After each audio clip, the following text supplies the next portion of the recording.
morning, good morning. Malamig ang ihip ng hangin. Ayan, feel the beauty of nature na raw.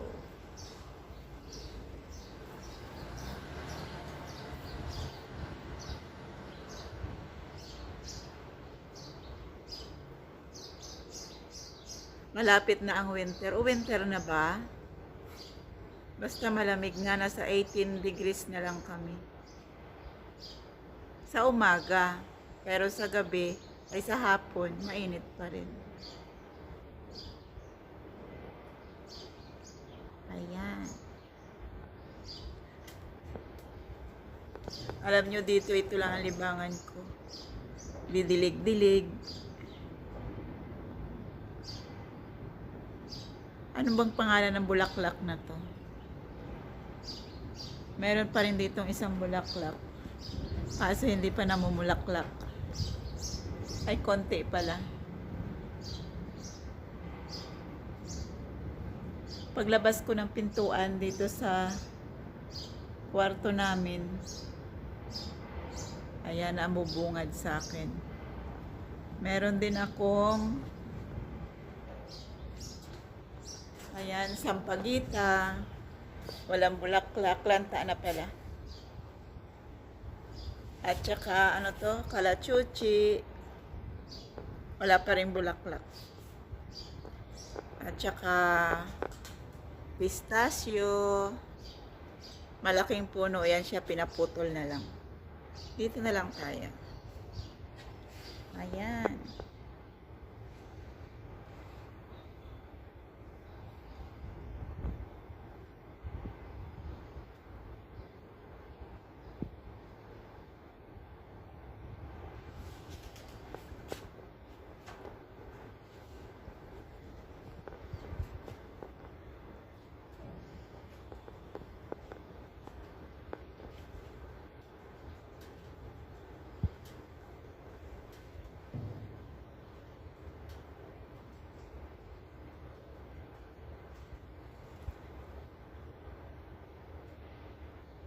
Kumusta naman kayo?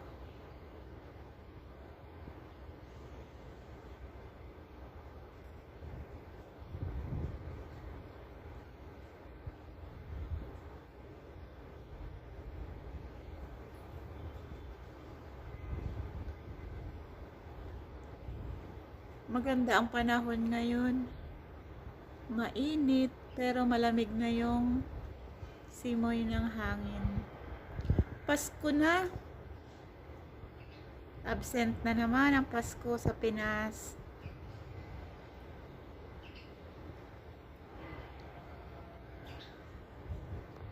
Sana sunod na taon makapamasko na.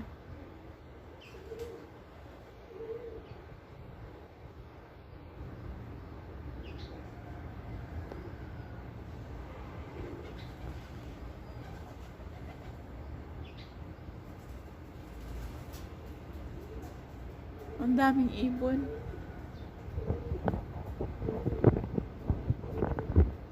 Ayun, may ibon sa taas. Kalapati. Hindi makita. Nakuhaan na ng picture yung kapitbahay.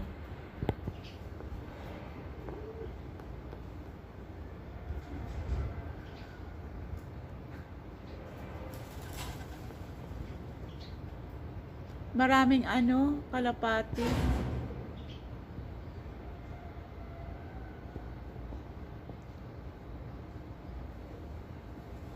Yung nanay ko doon naglalagay sa rooftop ng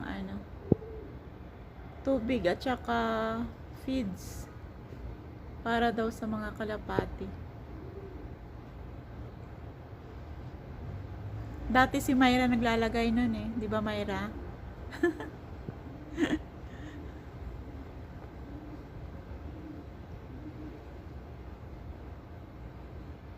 Ayan. Hindi ko makuhaan yung kalapati.